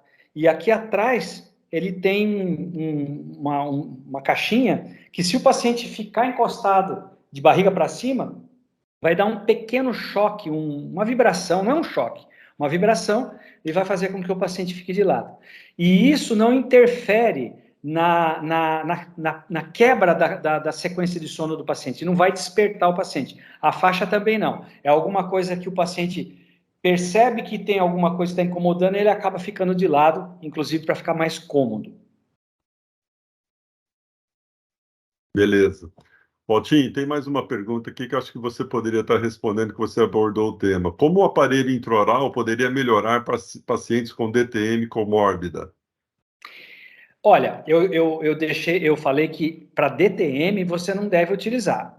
A gente utiliza para quando o paciente tem apneia e bruxismo, né? O bruxismo pode ser um componente de uma DTM, mas enfim, a DTM no caso aí que eu estou entendendo seria dor muscular, dor orofacial. Se o paciente está nesse quadro, ele não pode receber o aparelho intraoral. Ele tem que ser tratado inicialmente, sair desse quadro doloroso e aí sim ele pode receber, inclusive a Lilian, eu não sei se ela está ainda aí, a Lilian tem um trabalho maravilhoso mostrando um acompanhamento de pacientes que tinham DTM e depois utilizaram o aparelho intraoral. Esses pacientes não desenvolveram novamente a DTM, ou seja, o aparelho intraoral não é um causador da DTM, então isso é muito interessante, só que a gente tem que estar com o quadro equilibrado, não pode estar com o quadro em fase aguda. Porque aí Oi, Valtinho, eu estou aqui te ouvindo. Tudo então, bem? Obrigada por mencionar meu trabalho. Oi, Lilian. Fantástico, é referenciado Fagnani. em todos os congressos que eu participo, sempre tem seu trabalho lá, Lilian. Parabéns, viu? Obrigada. Isso que você comentou é pertinente mesmo, né? Na verdade, o trabalho, esse em específico que a gente conduziu aqui, mostrou que depois de 5 anos, o ruído, os sons articulares, zumbido e sensação de plenitude auricular reduziram significativamente. Então, assim, não piora o quadro de EDT, pelo contrário, você melhora. Até protege a articulação, tá? Então, e outro medo, né, que vocês têm, muitas vezes, como eu vi aqui um comentário, só vou fazer isso e já vou sair, tá? Não quero tomar o tempo, não. Imagina, bem-vinda. Eu vi aqui o comentário sobre os ortodontistas não indicarem, né? Então, assim, isso é importante até para a gente, né, que está no sono, conversar com os nossos colegas ortodontistas, porque os trabalhos mostram que problemas articulares, eles praticamente não existem, né? A Fernanda fez um trabalho com ressonância magnética, usando aparelho intraoral, por 11 meses, quase um ano, e não teve nenhuma alteração, nem no sentido vertical, nem na forma, nem em alterações anatômicas do côndilo, né? E nem da cavidade, disco. E depois o trabalho que ela fez com cefalometria também não mostrou alteração espacial, ou seja, que aquele côndilo, que a mandíbula tenha ficado posicionada anteriormente, como se tivesse tido uma remodelação. Nem isso foi observado. E nesse último trabalho agora de 2019, né, ou 2020, eu não lembro, que foi dela também, que foi depois de 20 anos de uso, né, de aparelho intraoral, eles também não viram nenhuma alteração significativa em relação às ATMs, né? Então, o grande problema é realmente o dental. Então, o dental a gente tem que estar atento, mas problemas articulares, problemas de DTM na parte muscular, ou mesmo dores articulares, quando aparecem, eles duram no máximo 2, 4 meses, do segundo ao quarto mês, depois voltam ao normal, né? Os trabalhos mostram isso, que volta à condição inicial ou até melhoram. Então, quanto a isso, a gente pode ficar tranquilo, tá bom? Muito bom. Ô, Lilian, só complementando um pouquinho a sua excelente abordagem, obrigado pela contribuição, viu? Você é sempre muito bem-vinda, você é uma riqueza de informação. Eu que agradeço o convite de vocês são os amores, eu estou sempre com vocês, você sabe disso. Obrigado, querido, nós também, estamos sempre juntos. Mas, olha, uma coisa que é importante, né? A gente sabe, assim, a avaliação inicial do paciente é fundamental. Então, se o seu paciente realmente tem um quadro de DTM muito grave, muito agudo, obviamente que você tem que fazer uma abordagem terapêutica prévia. Com né? certeza. Agora, a gente nem vai conseguir usar, né, Fagnani? Não consegue abrir a boca, não consegue concluir, né? E outra coisa é a questão do seu conhecimento de saber o manejo clínico do AIO. Você não vai, nesse paciente, já começar com uma mudança de postura, por exemplo, de 50% da protrusiva do paciente, que com certeza ele não vai conseguir usar. Né? Com certeza você vai ter que fazer um avanço inicial menor e mais gradual, mais lentamente, até atingir uma coisa importante que você me lembrou agora, que é importante, né, para os nossos colegas, a gente sim, sempre orienta se fazer uma anamnese muito detalhada da ATM. O que é comum a gente achar na população? É comum a gente achar um estalo, e isso é DTM, mas porém não é um quadro agudo. A gente tem que observar. É comum a gente achar dor de manhã, quando o paciente acorda e relata, às vezes eu tenho dor no final do dia ou no início da manhã. Ele tem uma DTM, mas não é uma DTM que impeça o tratamento. Por isso que a gente recomenda que façam os exercícios iniciais, que está no artigo do Cunali, que está num artigo de uma chinesa, agora eu não lembro o nome, mas eu posso mandar para vocês, que eles recomendam os exercícios não só para tratar aquele paciente que já está com uma DTM leve, mas para prevenir. Então, eu utilizo muito o protocolo para prevenção. O paciente tem ou não sintomas de DTM, eu já peço para ele fazer essa sequência até antes de começar o aparelho. Porque no início, a gente sabe que aquela musculatura mesmo que ele não tenha sintomas, que ele tenha relatado só de vez em quando dor por conta de um bruxismo de manhã ou por conta do bruxismo da vigília no final do dia, a gente sabe que durante o início, como a gente tem os trabalhos mostrando que de 2 a 4 meses a gente pode ter alguma coisa, se o paciente vai posturar essa mandíbula, né, um pouquinho mais para frente do que o normal, que ele está habituado, para que eu vou correr o risco? É raro já acontecer, por isso eu quero que vocês fiquem tranquilos em relação à DTM, não é comum, mas já aconteceu, né? Já aconteceu. A Academia Americana, Lilian, ela desenvolveu, eu acho que você já deve ter visto, uma série de exercícios. Sim. Aqueles exercícios do professor Cunali são referências mundiais, eles são todos Isso mesmo. Os estudos mostram, né, os congressos mostram aquela referência do artigo do professor Cunali. Aí a Academia Americana desenvolveu uma série de exercícios que tem uma foto de uma moça, um filminho de uma moça, mostrando lá toda... ótimo. Aquela sequência prática, porque você pode passar para o paciente. Eu adoro aquilo, bem lembrado, Valtinho. Muito legal aquilo lá, né? Muito bom. É legal, mas você tem que olhar, você tem que ver a foto ali, como que faz contra a resistência e tudo mais. Agora, o vídeo, ele é bem explicativo. É top. Eu fiz um vídeo com a minha secretária para mandar para os pacientes. Opa, manda para nós. Mas assim... Tá todo mundo pedindo seus artigos aí, pedindo eu mando, pode pedir, depois eu mando sim. Eu ia comentar, muita gente querendo entrar em contato com você, viu, Lilian? A Lilian, ela está nos nossos grupos de WhatsApp. É só você entrar lá nos participantes, você acha o contato dela. Ou manda mensagem pelo grupo mesmo. Isso, é só me marcar, se tiver ela está no grupo também do terceiro grande encontro, que é o... Isso, as pessoas não tem problema. E aí, só uma dica que eu queria dar para vocês, que eu faço já há muito tempo, que antes desses exercícios, eu dou para o paciente, no dia da instalação, um par de bolsinha gel.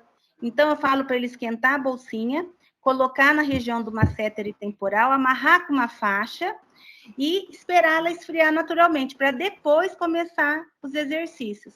Então, para aquelas pessoas que vocês na palpação já identificaram alguns nódulos, né, alguns pontos gatilhos latentes, ainda que não tenha dor, mas já está identificando que ele é um bruxista e aquilo pode disparar a qualquer momento, eu recomendo que, independente de vocês terem visto dor na anamnese, eu recomendo que vale a pena prevenir, tratar aquela musculatura. Outra dica legal que a gente mostra sempre nos cursos presenciais, né, não foi o caso aqui, é o uso do hiperboloide. Acho que você faz Nossa, uso. Nossa, eu adoro, porque eu publiquei um artigo com hiperboloide. Não sei se vocês viram, né? O hiperboloide é uma pecinha de silicone. É excelente. Na região anterior, o paciente faz movimentos de letalidade, protrusão, ele pode fazer outros movimentos também, foi desenvolvido por um dentista, inclusive. Isso mesmo. Tem um amplo uso, né? Até na fonoaudiologia também, para melhorar a parte de selamento, de exercícios. Eu recomendo melhorar padrão mastigatório. Bruxismo da vigília, viu? É você que tem paciente com bruxismo da vigília, pedir para ele ensinar os exercícios, para ele fazer por uns 2 meses. Isso ajuda, sabe? A ele poder relaxar aquela musculatura. Tem alguém com televisão ligada alta aí? Colaborar aí com os microfones, por favor. Lilian, mais uma vez, obrigado, querida. Eu que agradeço, gente. Obrigado, um beijo muito grande. Muito bom contar com você. Valeu. Nós nos sentimos mais seguros com a sua presença, além do aparelho intraoral. Imagina! Só estou no meio de férias aqui. Gente, aqui tem uma pergunta aqui que foi colocada assim, né? Acho que já foi até a Cristina Freitas. Tem pacientes ortodontistas que não indicam e comentam sobre problemas possíveis de articulares. Cristina, é aquilo que a gente fala, né? Um dentista bem capacitado, que domina a técnica, né? Vai saber lidar com os pequenos efeitos colaterais que possivelmente possam acontecer.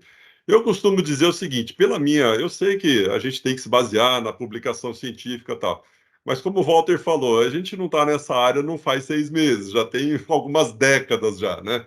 E eu posso te dizer uma coisa, você conduzindo adequadamente os casos, olha, são muito poucos os problemas de efeitos colaterais.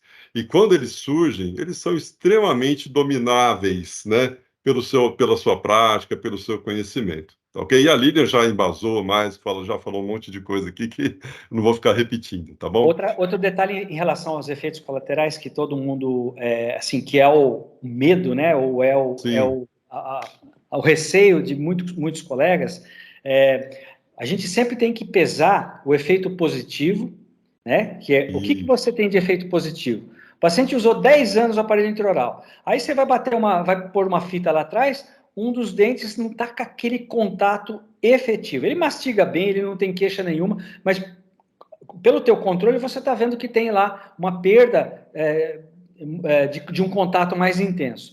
Esse paciente, ele teve o benefício de não infartar, de não bater o carro, de não ter um AVC, uma depressão, uma deficiência erétil, o que seja, tudo. E de estar vivo, né? E de estar vivo.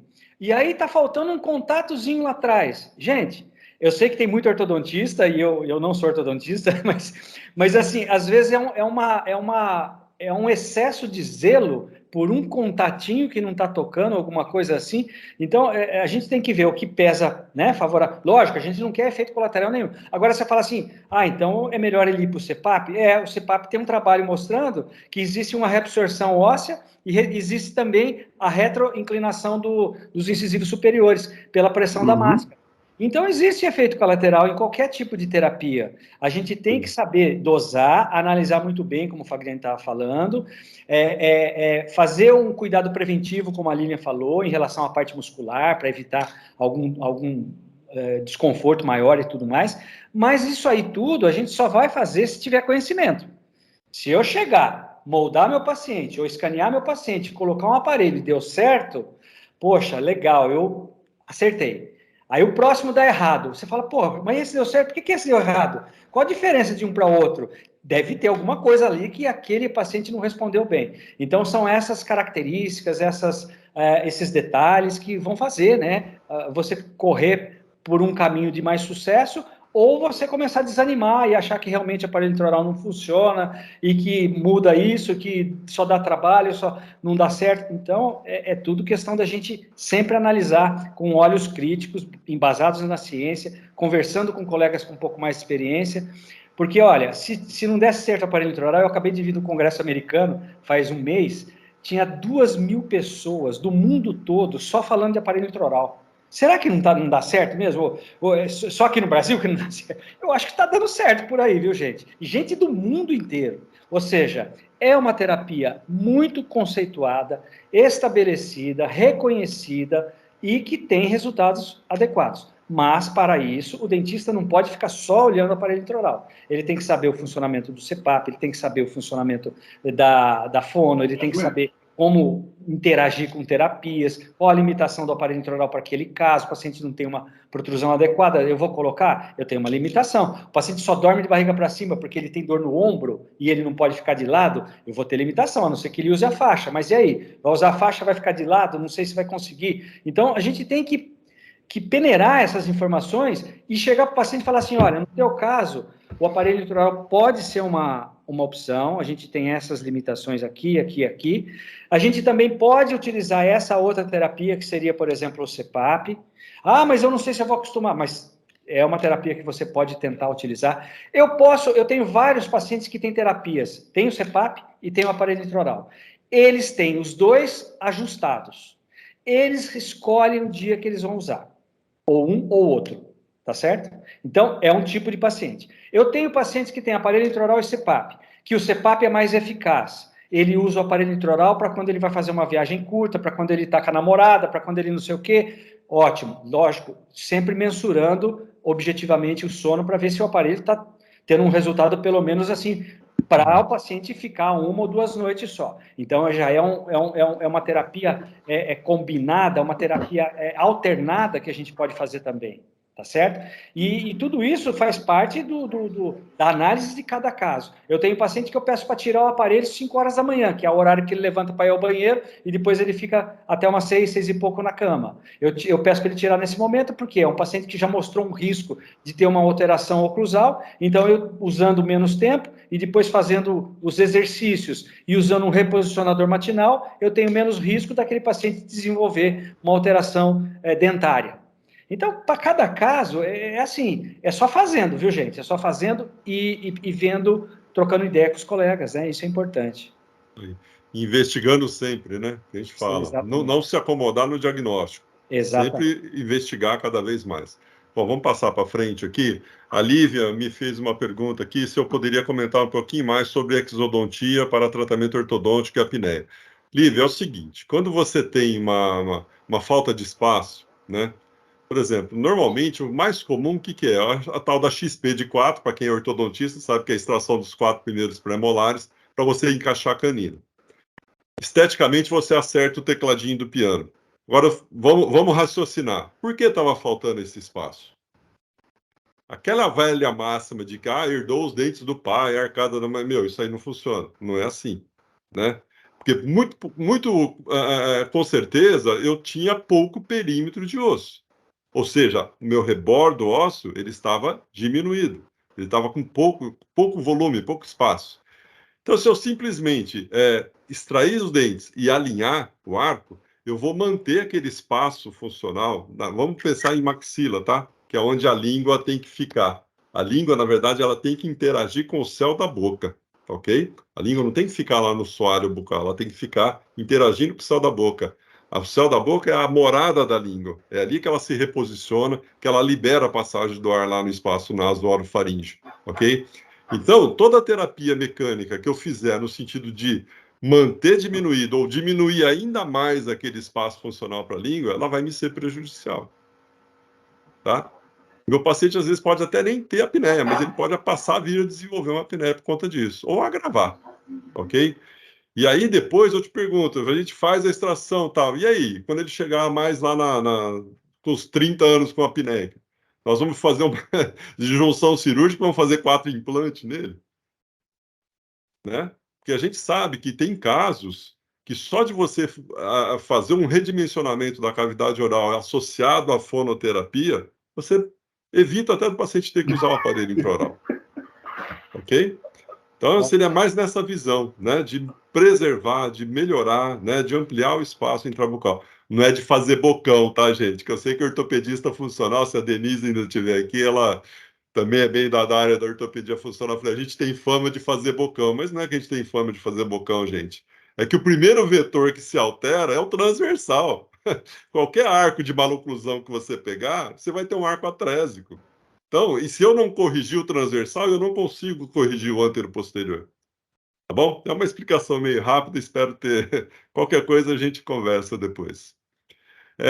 Rosana, estou começando nessa área. Que curso você me recomendaria? Fiz um curso de iniciação à odontologia do sono, mas me sinto inseguro em relação de qual aparelho indicar. Olha, Rosana, a gente tem vários cursos. O próprio Dr. Walter tem vários cursos em São Paulo, em Bauru. Eu também dou aula no Neon, em São Paulo, que é uma outra escola que tem cursos muito interessantes também nessa área.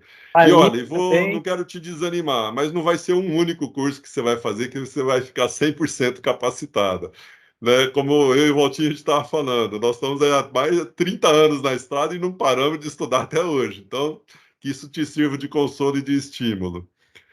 Contato da doutora Lília, como eu já falei, ela está nos nossos grupos do WhatsApp, só você achar, você vai ter, tá?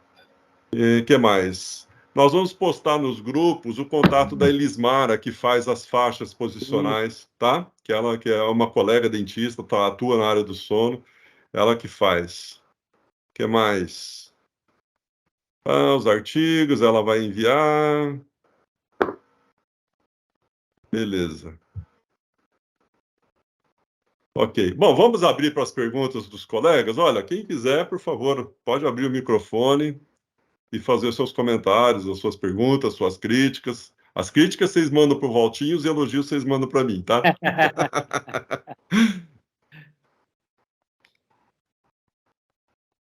Vixe, todo mundo entendeu tudo, Valtinho?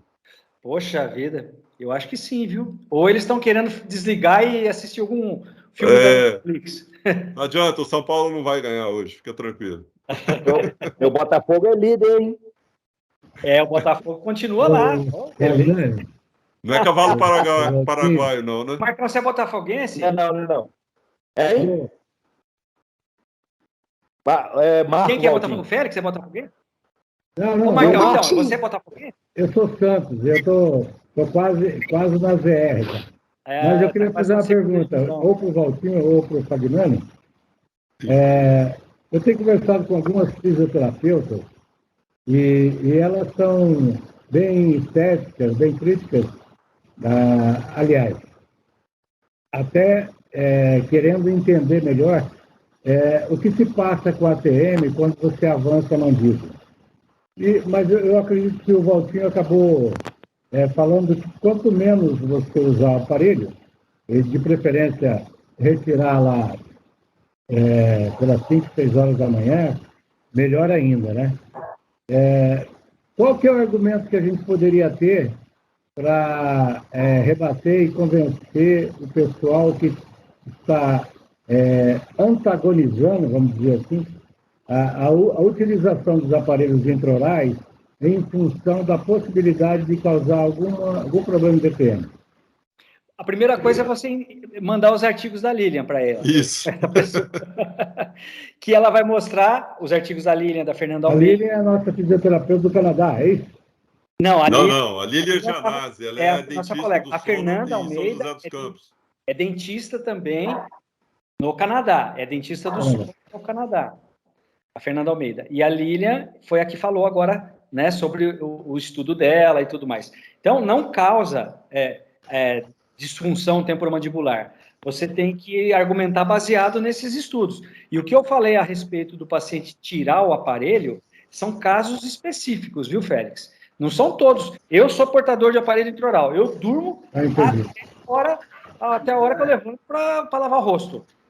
Enfim, eu não tenho alteração, eu nunca tive, eu uso há mais de 20 anos. Eu tenho um padrão que mantém, né, a minha estabilidade oclusal, enfim, que a gente tem diferença entre padrões de determinados pacientes. Para paciente que está tendo algum tipo de histórico ou que eu estou desconfiando, que está tendo uma dificuldade maior em voltar, porque o paciente normalmente não sabe disso, mais pelo nosso controle, aí eu solicito que ele possa fazer a retirada, né, nesse momento um pouco mais cedo, aí o uso de um reposicionador matinal, mas não é a regra, é a exceção. E para esses casos dos pacientes, dessas pessoas que são, vai mudar a oclusão, vai mudar a ATM, vai perfurar o disco, é só mostrando o artigo. Você fala assim, mas daria para você ler esse artigo aqui e me mostra um que fale o contrário, que fale o que você está comentando. Então, é uma coisa dessa maneira que a gente tem que, né, conversar. Obrigado, Valtinho. Posso complementar um pouquinho? Colocar lá no grupo. Valtinho. Oi. Me fala uma coisa, e nos dentes anteriores, tem alguma alteração? A alteração, ela pode acontecer fazendo com que os superiores fiquem um pouco mais retroclinados e os inferiores fiquem um pouco mais vestibularizados. É uma alteração, assim, padrão que pode acontecer em alguns casos, tá? Desde que você acompanhe esses casos rotineiramente, se tiver algum tipo de mudança, você consegue intervir preventivamente, você consegue intervir precocemente. E aí dificilmente, esse paciente vai continuar com esse problema. Porque às vezes você está com um avanço muito exagerado, às vezes o aparelho está com folga e permite isso. Mal adaptado.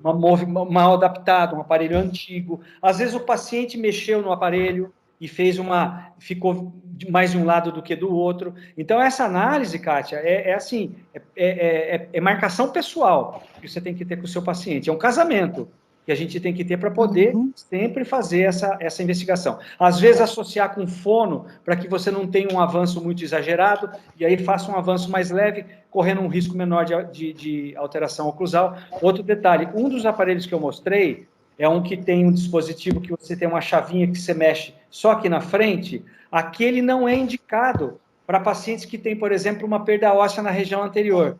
Por quê? Porque ali a carga daquele modelo de aparelho vai ficar na região anterior.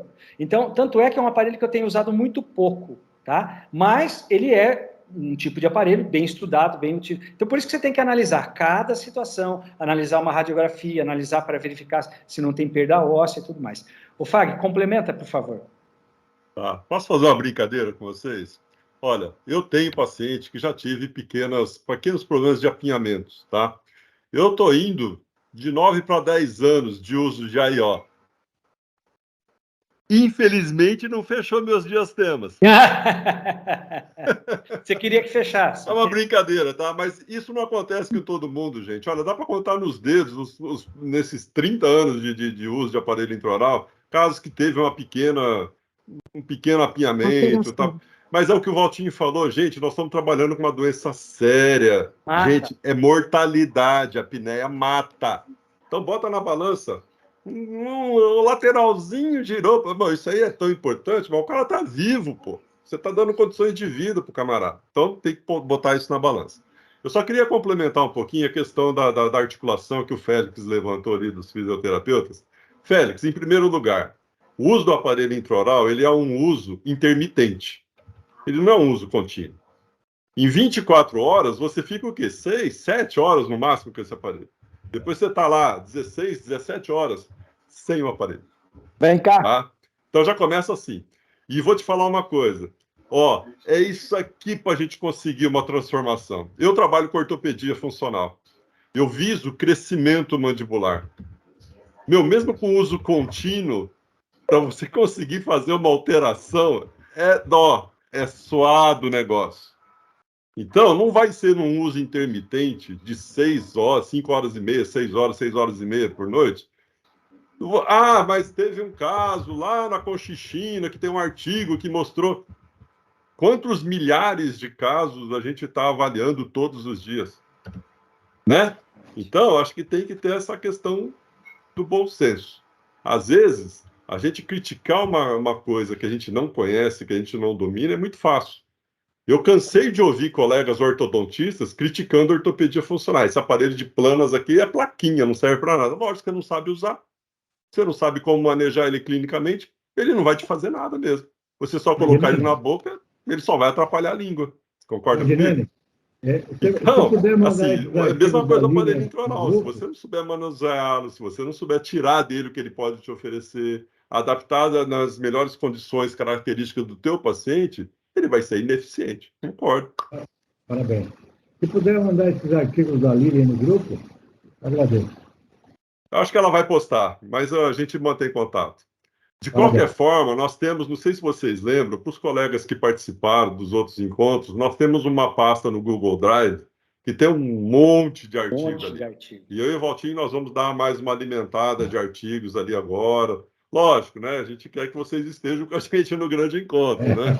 Então, a gente vai primeiro dar uma liberada para o pessoal que está no grande encontro, ter acesso a essa pasta que tem um monte de artigo ali para vocês ficarem brincando ali de vasculhar os artigos que vocês precisam, tá bom? Mas a gente vai conversar com a Lília, com certeza, acho que ela deve estar postando. Obrigado. Eu não sei se tem mais alguma pergunta. Eu parei de ver o chat aqui, bastante elogio, muito obrigado para todo mundo, acho que muita gente já saindo. Mas, gente, se alguém tiver mais alguma colocação, por favor, pode falar. É que eu e o Walter, a gente quase não gosta de falar, né? Olha, eu queria colocar, eu tenho poucos casos no consultório, então os poucos casos que eu tenho, o que eu observei foi que eu obtive um resultado muito interessante com relação à saturação.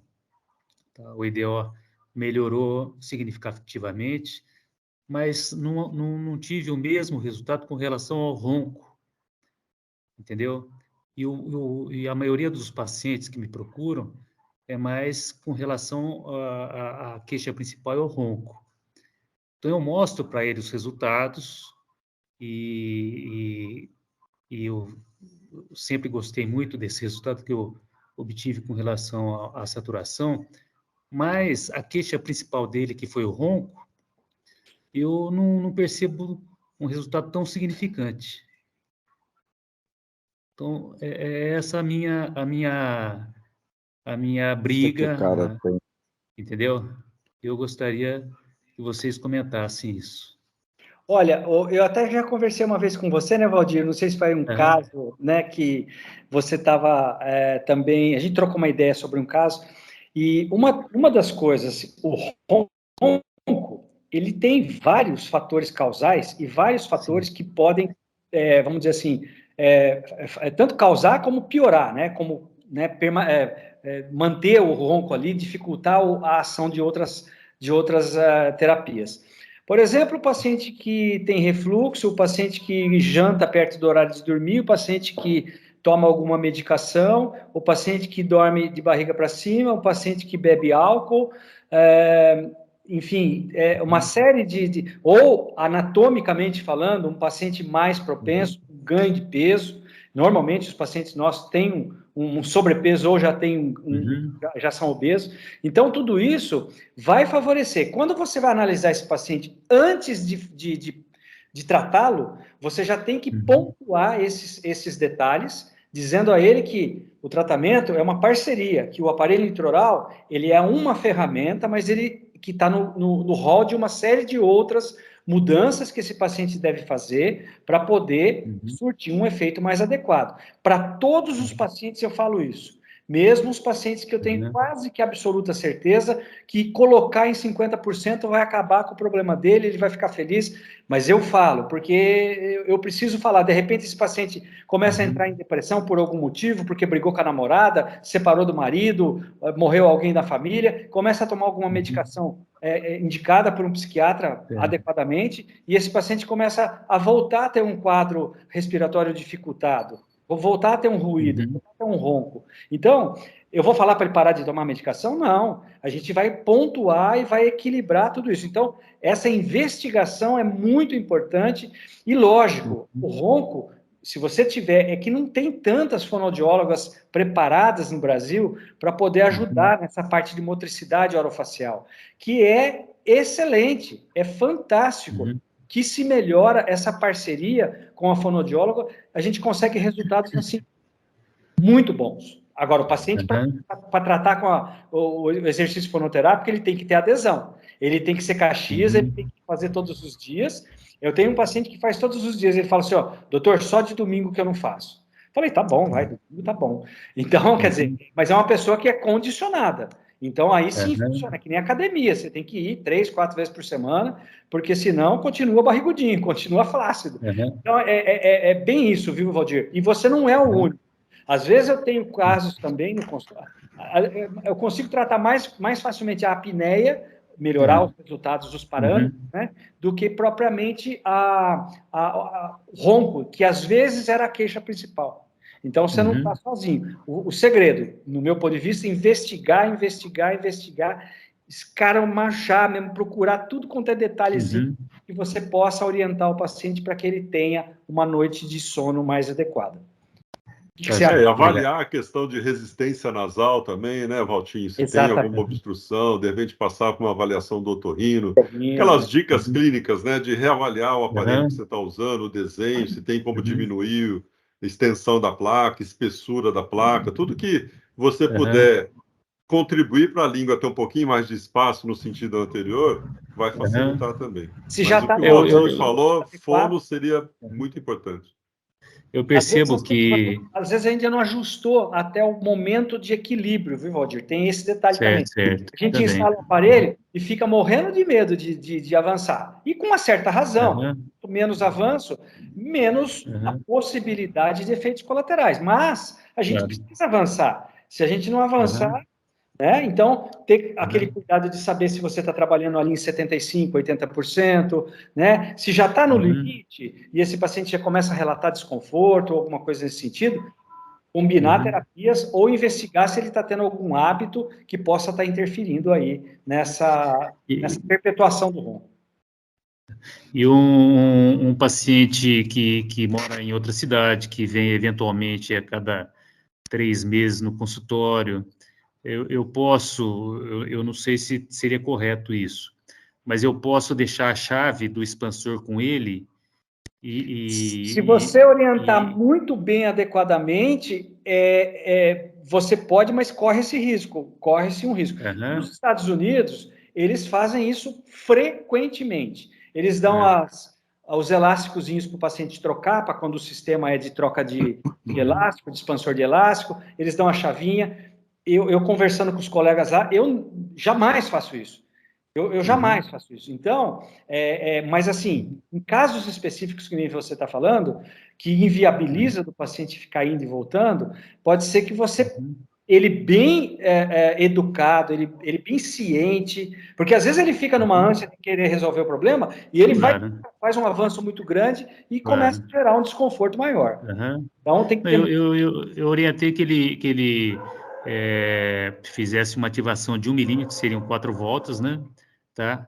E observasse se houve algum efeito interessante ou não, alguma melhora, tá? Mais esse controle, mas nada assim, muito à vontade, não. A gente foi acompanhando via WhatsApp e tudo mais. E depois a gente fez também o controle com o oxímetro, né? Certo. Eu, sinceramente, também não tenho muita restrição em dar a chavinha para o paciente. Às vezes ele pode ativar mais um lado que do outro, provocar giro horizontal, isso vai danar a TM dele. Queridos, o Edson levantou a mão, acho que ele está querendo fazer uma pergunta, né, Edson? Por favor. Sim.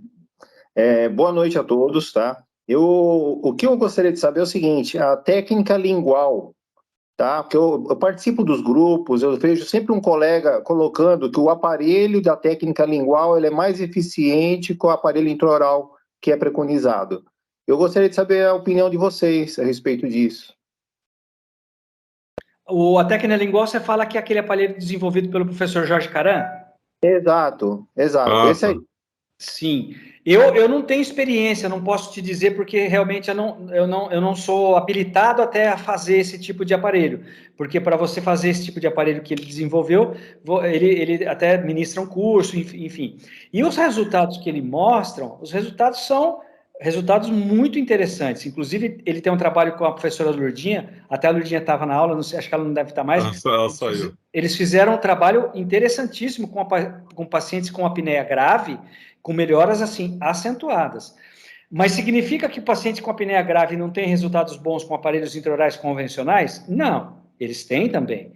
Então, eu não posso falar de uma técnica, assim, eu particularmente, porque eu não conheço, eu não sei utilizar. Eu só sei que os estudos que eu já li a respeito, eles mostram resultados adequados. Assim como eu li um monte de estudo a respeito de aparelhos intraorais convencionais que também mostram resultados adequados, tá certo? O que você complementa, Fag? Não, eu estou com você. Eu também não tenho experiência com esses aparelhos, então assim, eu não posso dar uma opinião embasada, né? Porque acho que aí a experiência clínica é extremamente importante.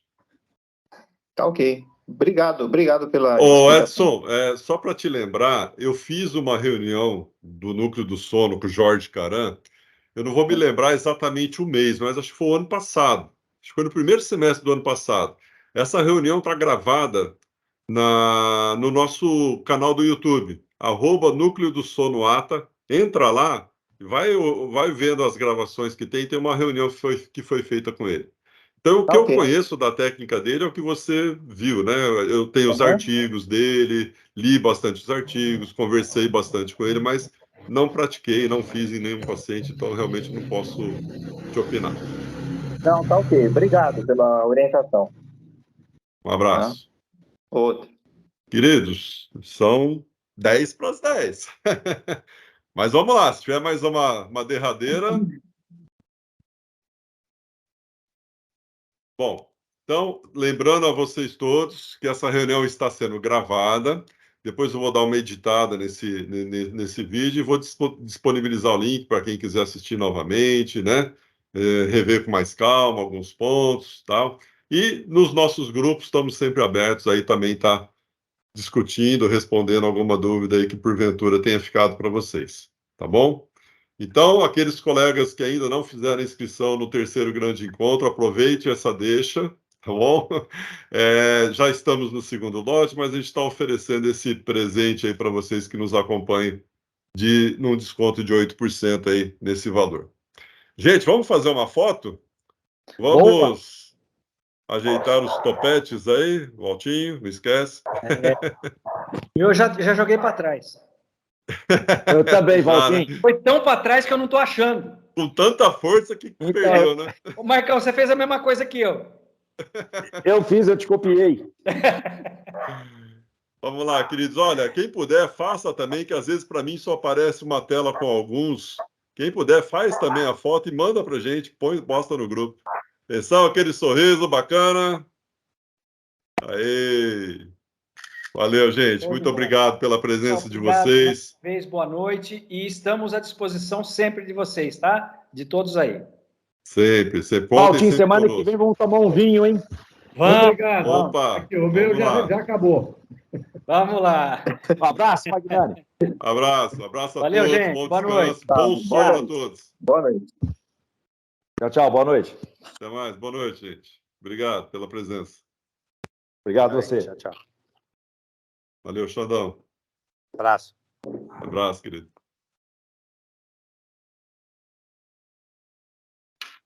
É isso aí. Eu vou encerrar aqui a reunião. Boa noite a todos.